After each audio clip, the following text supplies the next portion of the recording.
সমগ্ৰ ভাৰততে বিশেষকৈ আমাৰ অসমত যিটো এই আমাৰ জাতি ধ্বংসী আমাৰ অসম ধ্বংসী যিটো কা আইন বলবৎ কৰিছে একচুৱেলি এই কা আইনটো বলবৎ কৰা তেওঁলোকৰ যিটো গোপনীয়তা যিহেতু SBI ইলেক্ট্ৰেল বণ্ড যিটো তেওঁলোকে পাব্লিছ কৰিব লগা হৈছিলে তেওঁলোকৰ এই যিটো পাব্লিছ হ'ব লাগে এইটো হ'লে তেওঁলোকৰ বিজেপি গভৰ্ণমেণ্টৰ বিজেপি নেতাবিলাকৰ যিটো স্বৰূপ এই স্বৰূপটো জনসাধাৰণৰ আগত নাহিবৰ কাৰণে জবৰদস্তি তেওঁলোকে এই কা আইনখন জাপি দিলে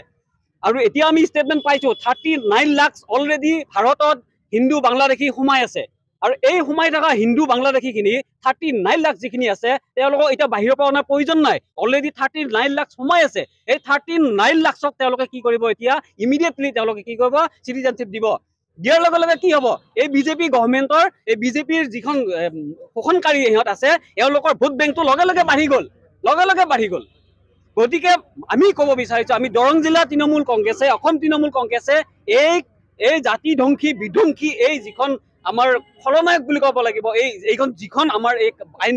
জাপি দিছে আমি এই আইনখন আমাৰ বাতিল কৰিবই লাগিব ইয়াৰ কাৰণে আমি প্ৰত্যেকটো বিৰোধী দল জাতীয় সংগঠনে লগ লাগি আমি আমাৰ সুপ্ৰিম কোৰ্ট হাইকোৰ্টত আমি যোৱাৰ ব্যৱস্থা কৰিছোঁ আৰু অলৰেডি আমাৰ গৈ আছে গতিকে ভৱিষ্যতে যাতে এই আইনখন আমাৰ মাজত জাপি নিদিয়ে তাৰ কাৰণে আমি সকীয়াই দিছোঁ আমি চৰকাৰক সকীয়াই দিছোঁ বিজেপিক